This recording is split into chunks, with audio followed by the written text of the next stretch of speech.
करके अपना अधिकार वापस ले। शिक्षक वीर बन ही रहे हैं।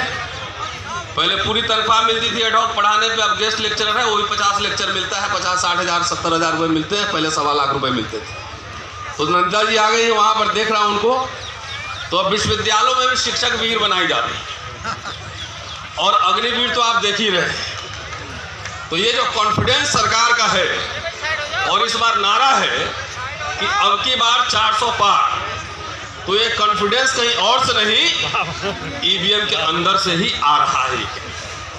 साथियों, मैं बहुत संविधान के दायरे में और बहुत व्यवहारिक बात आपके सामने रखने जा रहा हूं।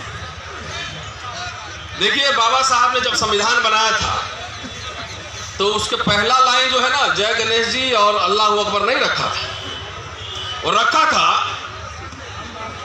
वी द पीपल, हम भारत के लोग।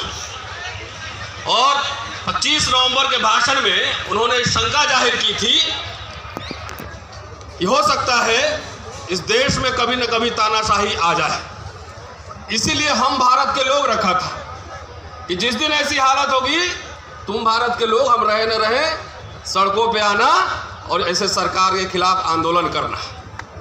इसी को लोहिया साहब ने आगे बढ़ाया था कि जब सड़कें सुनसान हो जाएंगी तो संसद आवारा हो जाएगा। दोस्तों, थोड़ा सा क्रोनोलॉजी में आपको समझाना चाहता हूं, और ये समझना चाहिए कि ईवीएम की लीला क्या है। इसको मैं लीला कह रहा हूं। अगर आप सोशल मीडिया पर जाके देखें तो एक ही तरह के लोग, जिसको मैं कहता हूं जो पहले बूथ लूटते थे, वही अब ईवीएम लूट रहे हैं, वही ईवीएम की चोरी कर रहे हैं, वही लोग हैं। ये वही पुराने जनसंघी हैं।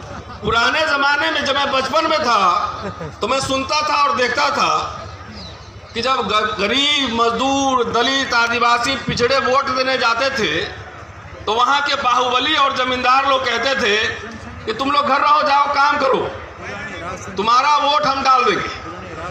और लाठी और बंदूक के बल पे वोट नहीं देने दिया जाता था। जब वोट की चेतना बढ़ी, जब हमने देखा कि अपने दिहाड़ी छोड़ करके भी लोग बूथ पर जा रहे हैं, उसी समय से ईवीएम की लीला जारी है। साथियों, डॉक्टर अंबेडकर ने 25 नवंबर को कहा था कि हम आज द्वंद्व के युग में प्रवेश कर रहे हैं। राजनीतिक समानता तो होगी, एक वोट एक व्यक्ति, टाटा का भी एक वोट, अडवाणी जी का भी एक वोट, अडानी जी का भी एक वोट, और हमारा भी एक वोट, लेकिन सामाजिक और आर्थिक गैर बराबरी होगी। लेकिन आज वो एक वोट हम जो देते हैं उसकी भी डकैती हो रही है। मैं ईवीएम को कहता हूं कि दुनिया का, अगर भारत दुनिया की सबसे बड़ी लोकशाही है तो ईवीएम जो है दुनिया की सबसे बड़ी डकैती है, सबसे बड़ी डकैती है। जो संघर्ष करके डॉक्टर अंबेडकर, लोहिया, बाबू जगदेव प्रसाद, कर्पूरी ठाकुर, लालू यादव, कांशीराम, मुलायम सिंह यादव, पेरियार, ऐसे लोगों ने जब संघर्ष करके आपके अंदर चेतना लाई, खास तौर से मैं दलित, पिछड़े, आदिवासियों को कह रहा हूं कि वोट हमारा, राज तुम्हारा नहीं चलेगा।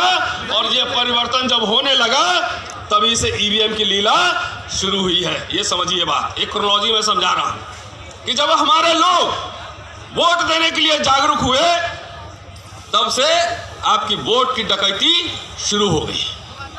साथियों, एक दो बात और मैं कहना चाहता हूं, बहुत सारे वक्ता हैं, कि देखिए, कोई भी टेक्नोलॉजी आता है, मैं शिक्षक हूं, इतिहास पढ़ाता हूं, तो वो बेहतरी के लिए आता है। सबसे पहले ईवीएम का प्रयोग 1980 में केरला में हुआ था और उसको कोर्ट ने टर्न डाउन कर दिया था। अगर ईवीएम लाया गया तो इसलिए ये दिमाग में रहा होगा। मैं ईवीएम का समर्थन नहीं करता, और ईवीएम के खिलाफ कितने आंदोलन हम लोगों ने 10 साल में किए, लोग जानते हैं। इंटेंशन क्या है ये जानना जरूरी है। जैसे अभी ईडी कानून पिछले सरकार ने लाया था, लेकिन इस सरकार ने संशोधन करके अब आपके जेब में 10 रुपया भी है तभी ईडी वाला पकड़ लेगा, तब भी ईडी वाला पकड़ लेगा।